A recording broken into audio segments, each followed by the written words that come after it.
नमस्कार। सांकेतिक भाषा के इस विशेष बुलेटिन में आप सभी का स्वागत है। मैं हूं ऋतु वर्मा, मेरे साथ है मेरी सहयोगी दीपाली। खबरों की शुरुआत करने से पहले आइए नजर डालेंगे सबसे पहले हेडलाइंस पर। 2024-25 के आर्थिक सर्वेक्षण में वित्त वर्ष 2026 में 6.3 से 6.8% के बीच वृद्धि दर रहने का अनुमान। भारतीय अर्थव्यवस्था की मजबूत बुनियाद के साथ निवेश गतिविधियों में तेजी आने की उम्मीद।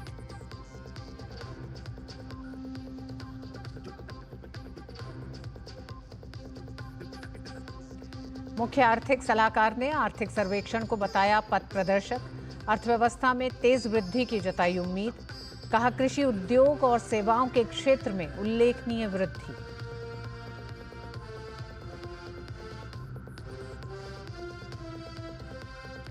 राष्ट्रपति के अभिभाषण से शुरू हुआ संसद का बजट सत्र। विकसित भारत के निर्माण को बताया देश का लक्ष्य। कहा तीसरे कार्यकाल में 3 गुना तेजी से हो रहा काम।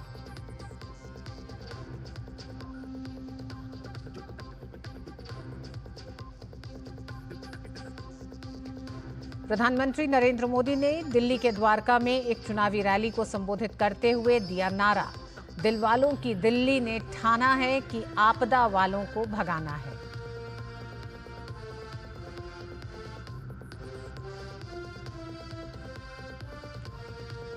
और कांग्रेस नेता सोनिया गांधी की राष्ट्रपति पर विवादित टिप्पणी पर उठा बवाल। भाजपा अध्यक्ष ने बोला हमला, कहा बिना शर्त मांगे माफी।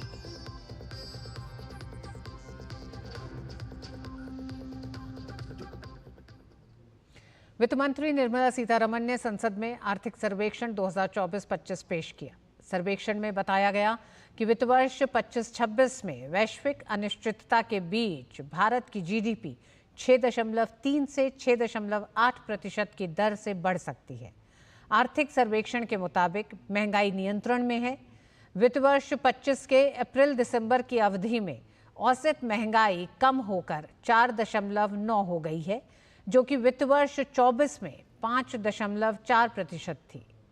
सर्वेक्षण में कहा गया कि महंगाई को स्थिर करने में सरकार के सक्रिय नीतिगत हस्तक्षेप महत्वपूर्ण रहे हैं। इन उपायों में आवश्यक खाद्य पदार्थों के लिए बफर स्टॉक को मजबूत करना, समय समय पर खुले बाजार में सामान जारी करना और आपूर्ति की कमी के दौरान आयात को आसान बनाने के प्रयास शामिल हैं। चुनौतियों के बावजूद भारत में महंगाई प्रबंधन के लिए सकारात्मक संकेत मिल रहे हैं। भारतीय रिजर्व बैंक और अंतर्राष्ट्रीय मुद्रा कोष का अनुमान है कि भारत की खुदरा महंगाई धीरे धीरे वित्त वर्ष 2026 में लगभग 4% के लक्ष्य के अनुरूप हो जाएगी। सर्वेक्षण के मुताबिक कृषि क्षेत्र की स्थिति मजबूत बनी हुई है। 2024 में खरीफ सीजन का खाद्यान्न उत्पादन 1647.05 लाख मीट्रिक टन तक पहुंचने की उम्मीद है, जो पिछले वर्ष की तुलना में 89.37 LMT की वृद्धि दर्शाता है। उच्च मूल्य वाले सेक्टर जैसे बागवानी, पशुधन और मत्स्य पालन कृषि विकास के प्रमुख चालक बने हुए हैं। भारत के मुख्य आर्थिक सलाहकार डॉक्टर वी अनंत नागेश्वरन ने 2047 तक भारत को विकसित बनाने के लिए कई घरेलू क्षेत्र में विकास पर जोर दिया। We have to raise the game for a new playing field. The playing field has changed, and the game has to be rely on domestic drivers of growth. So what are those domestic drivers of growth? That is what is part 2 about. Just to recap, we do have a goal, a legitimate economic and social aspiration to become a developed country by 2047. The last economic survey broke it down into multiple components, generating about 80 lakh jobs per year, increasing our share of manufacturing in GDP, plugging Indian businesses into global value chains, and creating a viable small, medium enterprise sector, which in the German language is called the Mittelstand. Because countries that basically became powerhouses in manufacturing had succeeded in creating a viable small medium enterprise sector. Therefore, our goal with respect to manufacturing is inextricably tied to the success of being able to raise the share of SME enterprises as well. संसदीय कार्य मंत्री किरण रिजिजू ने कहा कि आर्थिक सर्वेक्षण के आधार पर ही कल बजट पेश किया जाएगा। दुनिया में आर्थिक मंदी चल रही है, लेकिन पीएम मोदी के नेतृत्व में भारत आर्थिक रूप से प्रगति कर रहा है। इकोनॉमिक सर्वे का जो रिपोर्ट रखा है उस पे अब कल बजट रखेंगे तो आप देखेंगे कि दुनिया में मंदी चल रही है, दुनिया में इकोनॉमिक स्लो डाउन है और भारत एक ब्राइट स्पॉट होकर के आगे बढ़ रहे हैं। आज दुनिया में स्लो डाउन है और भारत तेजी से आगे बढ़ रहा है। तो आप समझ लीजिए कि प्रधानमंत्री जी के नेतृत्व में देश कितने अच्छे तरह से अपना आर्थिक नीति के साथ में काम कर रहा है। आप लोगों को शुरुआत में ही उन्होंने महालक्ष्मी का आशीर्वाद के साथ में संबोधित किया है और आशीर्वाद मिलेगा सबको। कल बजट है। राष्ट्रपति द्रौपदी मुर्मू ने संसद के संयुक्त बजट सत्र को संबोधित किया। राष्ट्रपति ने महापर्व महाकुंभ को आस्था का पर्व बताते हुए कहा कि महाकुंभ को सांस्कृतिक परंपराओं और सामाजिक जागृति का पर्व है। भारत और दुनिया से करोड़ों श्रद्धालुओं ने प्रयागराज में आस्था की डुबकी लगाई है। राष्ट्रपति ने मौनी अमावस्या के दिन हुई दुर्घटना पर संवेदना व्यक्त की और घायलों के शीघ्र स्वस्थ होने की प्रार्थना की। देश में महाकुंभ का ऐतिहासिक पर्व भी चल रहा है। महाकुंभ भारत की सांस्कृतिक परंपरा का, भारत की सामाजिक चेतना का पर्व है। देश और दुनिया से आए करोड़ों श्रद्धालु प्रयागराज में पूर्ण स्नान कर चुके हैं। मैं मौनी अमावस्या के दिन हुई हादसे पर अपना दुख व्यक्त करती हूँ। घायलों के शीघ्र स्वस्थ होने की कामना करती हूँ। राष्ट्रपति ने देश में उभरती टेक्नोलॉजी की सराहना करते हुए कहा कि भारत टेक्नोलॉजी के क्षेत्र में बड़ी उपलब्धि दर्ज करा रहा है। उन्होंने कहा कि हमारा उद्देश्य भारत को एक वैश्विक नवाचार पावर हाउस बनाना है। 10,000 करोड़ रुपया के लागत से विज्ञान धारा योजना के तहत विज्ञान एवं प्रौद्योगिकी में इनोवेशन को बढ़ावा दिया जा रहा है। आर्टिफिशियल इंटेलिजेंस के क्षेत्र में भारत के योगदान को आगे बढ़ाते हुए इंडिया एआई मिशन प्रारंभ किया गया है। राष्ट्रीय क्वांटम मिशन से भारत इस फ्रंटियर टेक्नोलॉजी में दुनिया के अग्रणी देशों की पंक्ति में स्थान बना सकेगा। राष्ट्रपति ने कहा कि देश के युवा स्टार्टअप से लेकर खेल और अंतरिक्ष तक हर क्षेत्र में देश का नाम रोशन कर रहे हैं। भारत आर्टिफिशियल इंटेलिजेंस और इसे अपनाने के क्षेत्र में पूरी दुनिया के लिए नया मार्ग प्रशस्त कर रहा है। आज देश में 1.5 लाख से अधिक स्टार्टअप है जो इनोवेशन के स्तंभ के रूप में उभर रहे हैं। 1,000 करोड़ रुपया की लागत से स्पेस सेक्टर में वेंचर कैपिटल फंड की शुरुआत की गई है। US world future skill index 2025 में भारत विश्व में दूसरे नंबर पर पहुंच गया है। यानी फ्यूचर ऑफ वर्क श्रेणी में एआई और डिजिटल टेक्नोलॉजी अपनाने में भारत दुनिया को रास्ता दिखा रहा है। राष्ट्रपति ने कहा कि पिछले 1 दशक में सरकार ने मध्यम वर्ग के घर के सपने को पूरा करने के लिए प्रतिबद्धता के साथ काम किया है। भारत जैसे देश की आर्थिक उन्नति मध्यम वर्ग मिडिल क्लास की आकांक्षाओं और उनकी पूर्ति से परिभाषित होती है। मध्यम वर्ग जितने बड़े सपने देखेगा, देश उतने ही ऊंचा उड़ान भरेगा। मेरे सरकार ने मुक्त स्वर से मध्यम वर्ग के योगदान को न केवल स्वीकारा है, बल्कि हर मौके पर उसे सराहा भी है। सरकारी कर्मचारी भी मिडिल क्लास के अहम प्रतिनिधि है। हाल ही में मेरी सरकार ने सरकारी कर्मचारियों के कल्याण के लिए 8वें वेतन आयोग के गठन का निर्णय लिया है। ये निर्णय आने वाले वर्षों में सरकारी कर्मचारियों के वेतन में बड़ी वृद्धि का आधार बनेगा। केंद्र सरकार के लाखों कर्मचारियों का यूनिफाइड पेंशन स्कीम के तहत 50% सुनिश्चित पेंशन देने का निर्णय भी लिया गया है, जिसका व्यापक स्वागत हुआ है। संसद के संयुक्त सत्र को संबोधित करते हुए राष्ट्रपति द्रौपदी मुर्मू ने देश के हर एक क्षेत्र में महिलाओं की बढ़ती भूमिका पर विशेष जोर देते हुए कहा कि ये संसद के लिए बहुत गर्व की बात है कि आज बड़ी संख्या में महिलाएं लड़ाकू विमान तक उड़ा रही हैं, पुलिस सेवाओं में शामिल हो रही हैं और देश में कॉरपोरेट्स का नेतृत्व भी कर रही हैं। मेरी सरकार महिलाओं के नेतृत्व में देश को सशक्त बनाने में यानी ह्यूमन लेड डेवलपमेंट में विश्वास करती है। नारी शक्ति बंधन अधिनियम के द्वारा लोकसभा और विधानसभा में महिलाओं के लिए आरक्षण इस दिशा में एक महत्वपूर्ण कदम है।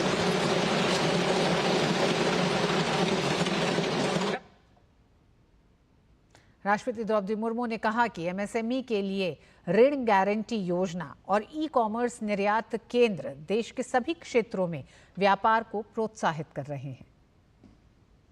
मेरी सरकार ने ईज ऑफ डूइंग बिजनेस को बढ़ावा देने के लिए कई महत्वपूर्ण कदम उठाए हैं। वन नेशन वन टैक्स की भावना के तहत जीएसटी को व्यवस्था लागू की गई है, जिसका फायदा सभी राज्यों को मिल रहा है। मेक इन इंडिया जैसी नीतियों के कारण आप बड़े ग्लोबल ब्रांड को प्रोडक्ट पर भी मेड इन इंडिया के लेवल्स देखने लगे हैं। एमएसएमई के लिए क्रेडिट गारंटी स्कीम और ई कॉमर्स एक्सपोर्ट हब्स सभी प्रकार के उद्योगों को बढ़ावा दे रही है। तीसरी कार्यकाल में मेरी सरकार द्वारा मुद्रा ऋण की सीमा को 10 लाख रुपया से बढ़ाकर 20 लाख रुपया करने का लाभ करोड़ों छोटे उद्यमियों को हुआ। संसद के बजट सत्र का आज से शुरुआत हो गई। प्रधानमंत्री नरेंद्र मोदी ने बजट सत्र की शुरुआत पर मां लक्ष्मी को नमन किया और सभी की समृद्धि की कामना की। प्रधानमंत्री नरेंद्र मोदी ने देशवासियों के सामूहिक प्रयासों से विकसित भारत के लक्ष्य को हासिल करने के संकल्प को पूरा करने का आह्वान किया। वहीं इस बार किसी विदेशी हस्तक्षेप के सामने न आने पर उन्होंने संतोष भी व्यक्त किया। शायद 2014 से लेकर अब तक शायद एक पहला पार्लियामेंट का सत्र है कि जिसके 1-2 दिन पहले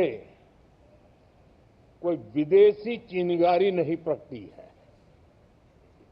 विदेश में से आग लगाने की कोशिश रही हुई है।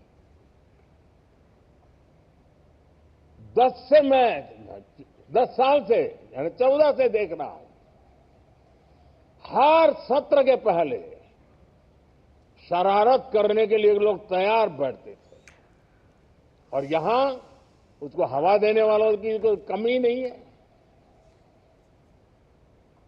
ये पहला सत्र मैं पिछले 10 साल के बाद देख रहा हूं कि जिसमें किसी भी विदेशी कोने से कोई चिंगारी नहीं हुई।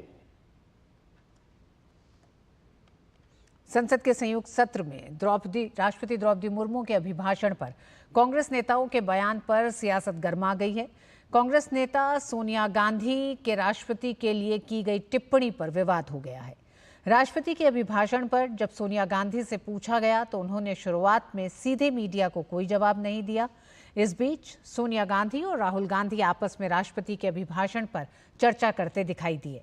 इसके बाद सोनिया गांधी ने राष्ट्रपति के संबोधन को लेकर कहा कि ये झूठे वादे हैं, जिसके बाद राहुल गांधी ने राष्ट्रपति के अभिभाषण को बोरिंग कहा। इस पर सोनिया गांधी कहती हैं, पुअर लेडी, राष्ट्रपति आखिर में बहुत थक गई थी।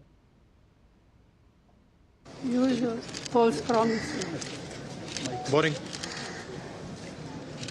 No comment.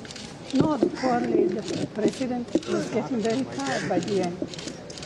Repeating the same thing again No, and she again. could hardly speak, poor thing. थोड़ा पीछे हो जाए, थोड़ा पीछे हो जाए। आ रही है तो क्या करें? भाजपा अध्यक्ष जेपी नड्डा ने सोनिया गांधी के विवादित बयान पर तीखी प्रतिक्रिया दी है। नड्डा ने सोशल मीडिया प्लेटफॉर्म एक्स पर लिखा कि मैं और भाजपा का हर कार्यकर्ता सोनिया गांधी द्वारा भारत की माननीय राष्ट्रपति द्रौपदी मुर्मू जी के लिए बेचारी शब्द के इस्तेमाल की कड़ी निंदा करता हूं। जानबूझकर ऐसे शब्दों का इस्तेमाल करना कांग्रेस पार्टी की अभिजात्य, गरीब विरोधी और आदिवासी विरोधी प्रकृति को दर्शाता है। मैं मांग करता हूं कि कांग्रेस पार्टी माननीय राष्ट्रपति और भारत के आदिवासी समुदायों से बिना शर्त माफी मांगे। केंद्रीय मंत्री धर्मेंद्र प्रधान ने कांग्रेस नेता सोनिया गांधी और राहुल गांधी की टिप्पणी पर अफसोस जताते हुए कड़े शब्दों में निंदा की। जिस प्रकार की बेहुदी बात कांग्रेस पार्टी की नेता आदरणीय श्रीमती सोनिया गांधी जी और उनकी सुपुत्र नेता प्रतिपक्ष राहुल गांधी जी ने भारत की राष्ट्रपति जी के बारे में बताए, जो शब्द उन्होंने उच्चारण किए, मैं उसको मुंह में भी नहीं ले सकता हूं। इस प्रकार की अहंकार के लिए मैं कठोर से कठोर शब्दों में उसको निंदा करता हूं। संसदीय कार्य मंत्री किरण रिजिजू ने राष्ट्रपति पर सोनिया गांधी की टिप्पणी की घोर निंदा की। उन्होंने कहा कि विपक्षी नेता द्वारा आदिवासी महिला राष्ट्रपति पर ऐसी टिप्पणी करना शोभा नहीं देता। हमारा देश का राष्ट्रपति एक महिला आदिवासी है, ये कमजोर नहीं है। पहली बार एक महिला आदिवासी इस देश का राष्ट्रपति बनी है, तो इनको हजम नहीं हो रहा है और इसको कमजोर बताती है। तो इस तरह से बोरिंग कहना, कमजोर कहना, थकी हुई महिला कहना, ये कोई क्या कर रहा है? शोभा देती है क्या किसी नेता को? महिला राष्ट्रपति जो आदिवासी है उसको कमजोर दिखाने का जो प्रयास किया जा रहा है, ये हम बर्दाश्त नहीं करेंगे। और बुलेटिन में वक्त एक छोटे से ब्रेक का।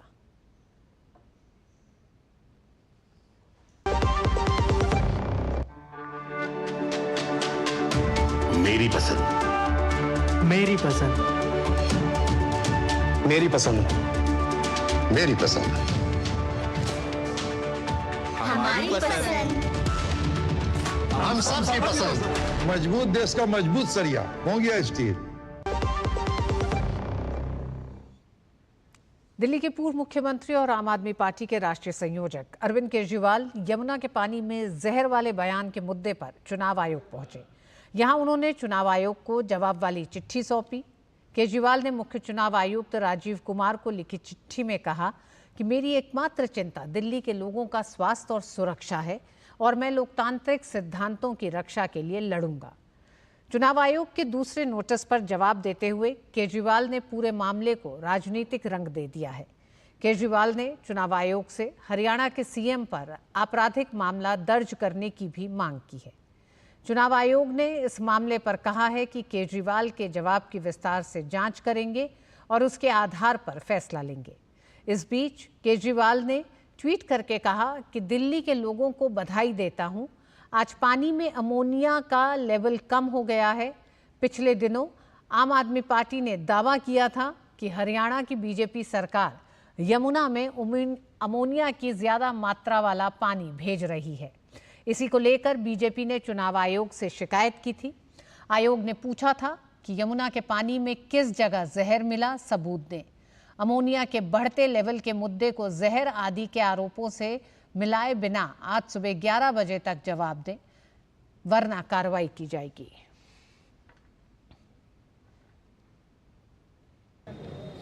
यमुना नदी में जहरीले पानी के मुद्दे पर घिरते आम आदमी पार्टी के नेता, आम आदमी के संयोजक अरविंद केजरीवाल अभी चुनाव आयोग के कार्यालय पहुंचे और कार्यालय में उनके साथ दिल्ली के मुख्यमंत्री आतिशी, राज्यसभा सांसद संजय सिंह, राघव चड्ढा पहुंचे और एक तरीके से आम आदमी पार्टी की तरफ से चुनाव आयोग को संतुष्ट करने की कोशिश की गई। चुनाव आयोग कल जो आम आदमी पार्टी ने जहरीले पानी के मुद्दे पर उन्हें जो जवाब दिया था उस जवाब से संतुष्ट नहीं हुआ, इसलिए आज 11 बजे का टाइम उनको मुकर्रर किया कि आप आइए और आयोग में पहुंचकर अपनी बातें रखिए।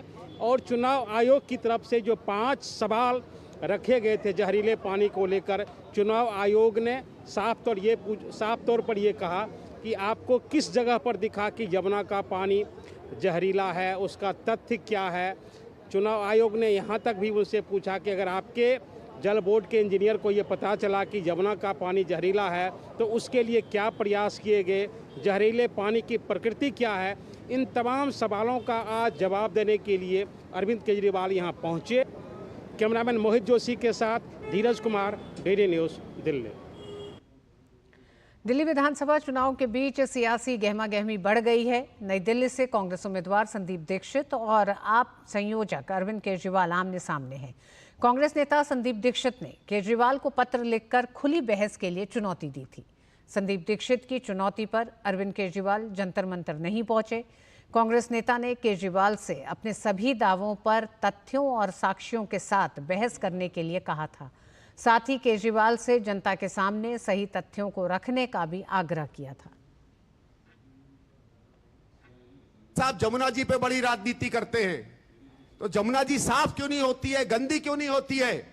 तब हमें पता चला इस दिल्ली की साफ पानी का अगर किसी ने काम किया था तो कांग्रेस की सरकार ने काम किया था। शीला जी के समय हमने 30 ऐसे बड़े बड़े कारखाने बनाए थे कि आपका पानी साफ हो और साफ पानी आज आपके घर में पहुंचे।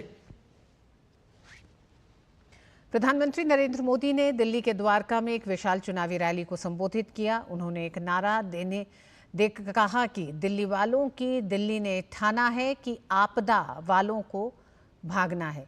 उन्होंने कहा कि मैं आपको भरोसा दिलाता हूं कि दिल्ली में भाजपा की सरकार बनते ही आपदा के भ्रष्टाचार पर और कड़ा प्रहार होगा। जिन्होंने दिल्ली को लूटा है उन्हें लौटाना पड़ेगा। विधानसभा के पहले सत्र में ही सीएजी की रिपोर्ट पेश की जाएगी। इस रिपोर्ट में आपदा सरकार के घोटालों का जिक्र है और वह इसे छिपाकर बैठी है। भाजपा नेता बांसुरी स्वराज ने दिल्ली के पूर्व मुख्यमंत्री पर झूठे बयान देने का आरोप लगाया। देश की जनता आज केजरीवाल से सवाल पूछ रही है कि जब दिल्ली जल बोर्ड आपके अधीन है तो फिर पानी में जहर कौन मिला रहा है। जनता के सामने केजरीवाल का सच आ गया है। मैंने चुनाव जीतने के लिए चुनावी जुमलों की तो बात सुनी थी, लेकिन चुनावी छलावों का प्रयोग जो अरविंद केजरीवाल जी कर रहे हैं ये पहली बार देख रही हूं। ऐसा लगता है कि आगामी चुनावों में उनको अपनी हार दिखती है, इसीलिए वो इतने ज्यादा शर्मनाक झूठ का सहारा ले रहे हैं। स्वयं दिल्ली जल बोर्ड जो अरविंद केजरीवाल जी की आम आदमी पार्टी सरकार के अधीन आता है, उसने भी ये रिपोर्ट तुरंत ही जारी करी, ये बयान तुरंत ही जारी करा कि जो केजरीवाल जी कह रहे हैं वो असत्य है, वो झूठ है। हरियाणा सरकार ने किसी प्रकार का भी जहरीला पदार्थ यमुना जी में नहीं छोड़ा है। दिल्ली की मुख्य निर्वाचन अधिकारी RLS वाज दिल्ली विधानसभा चुनाव की तैयारियों का ब्यौरा दिया। उन्होंने बताया कि दिल्ली विधानसभा चुनाव में इस बार 1,56,14,000 मतदाता हिस्सा ले रहे हैं, जिसमें 83,76,173 पुरुष और 72,36,560 महिला मतदाता हैं। साथ ही इस बार थर्ड जेंडर मतदाता 1,267 है। वहीं इस बार 13,766 पोलिंग स्टेशन बनाए गए हैं। Our polling station number is 13,766 number of polling station, which includes 733 number of auxiliary polling station also. And these polling stations are situated in 2,696 number of polling station premises. 1,09,955 manpower includes the staff deployed for flying squad, SST, micro observer, counting staff, and the teams associated with expenditure monitoring and sector magistrate control room staff all together. 21,584 number of BUs, ballot units, 20,692 number of CU control unit, and 18,943 VVPAT. Mock polls were also conducted in randomly selected EVMs by the contesting candidate or their representative in their presence as per the guideline of ECI. केंद्रीय budget से एक दिन पहले इस्पात सचिव संदीप पौंड्रिक ने कहा है कि सरकार घरेलू विनिर्माण को बढ़ावा देने के लिए इस्पात उद्योग को प्रोत्साहन देने का प्रयास कर रही है। वे इस्पात उद्योग के साथ विकसित भारत विषय के तहत जिंदल, टाटा, सेल सहित भारतीय इस्पात दिग्गजों के साथ आज दिल्ली में एक चर्चा में शामिल हुए। उन्होंने कहा कि भारत की चिंता है कि उसके इस्पात की मांग तेजी से बढ़ रही है, लेकिन इसका एक बड़ा हिस्सा आयात के जरिए पूरा किया जा रहा है। One priority is to create more domestic capacity. If we don't do that, then we basically become dependent on the imports. Second is greening of steel. As the world moves to less carbon emission, our industry will have to move, means there is no option. Third is, and which is related to the first priority, is keeping our domestic industry competitive.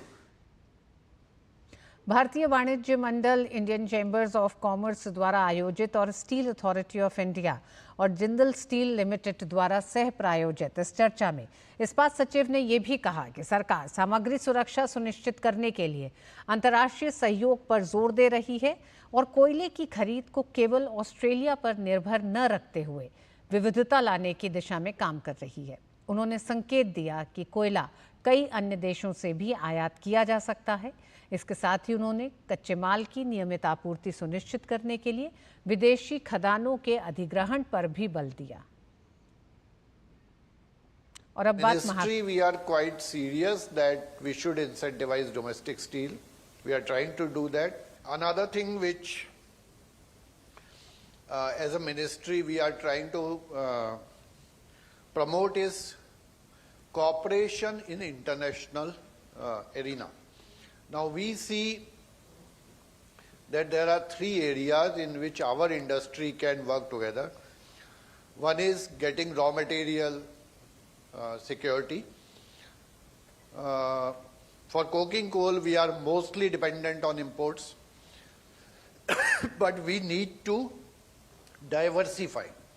If we depend only on one country, which is presently Australia, but we need to diversify to Russia, USA, other countries. और अब बात महाकुंभ की।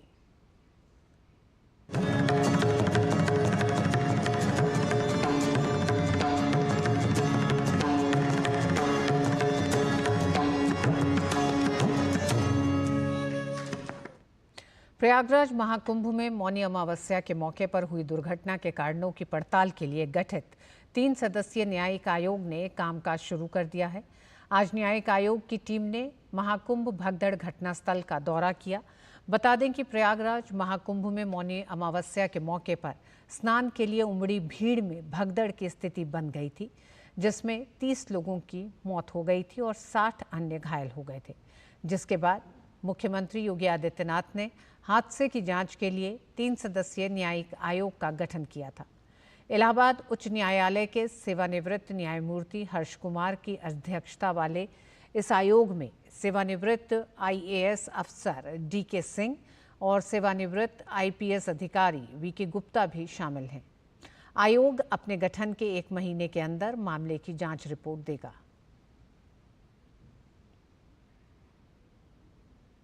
प्रयागराज महाकुंभ में मौनी अमावस्या के अमृत स्नान के बाद अब सभी अखाड़ों ने बसंत पंचमी के अमृत स्नान के लिए अपनी तैयारियां शुरू कर दी हैं। अखिल भारतीय अखाड़ा परिषद के अध्यक्ष महंत रविंद्रपुरी ने कहा कि बसंत पंचमी का अमृत स्नान सभी अखाड़े पूरी दिव्यता और भव्यता के साथ करेंगे। गाजे बाजे के साथ नगा सन्यासियों के लंबे जुलूस इसकी शोभा बढ़ाएंगे। अखाड़ों ने अपने भक्तों और श्रद्धालुओं के लिए बसंत पंचमी के अमृत स्नान के लिए एक अपील भी जारी की है। श्री पंच दशनाम आवाहन अखाड़े के आचार्य महामंडलेश्वर अवधूत स्वामी अरुणगिरी ने आने वाले श्रद्धालुओं से महाकुंभ क्षेत्र में अपने निकट के गंगा या यमुना घाटों में स्नान करने की अपील की है। प्रयागराज महाकुंभ में मौनी अमावस्या के स्नान पर्व के हादसे को लेकर सियासी दलों द्वारा दी जा रही बयानबाजी पर अखाड़े के संतों में गहरी नाराजगी है। श्री पंच दशनाम आवाहन अखाड़े के महामंडलेश्वर स्वामी प्रकाशानंद ने समाजवादी पार्टी के राष्ट्रीय महासचिव राम गोपाल यादव के हादसे पर दिए गए बयान पर नाराजगी जाहिर करते हुए उन्हें सियासी बयानबाजी से बचने की नसीहत दी है। और इस बुलेटिन में बस इतना ही। मुझे और दीपाली को दीजिए अनुमति। नमस्कार।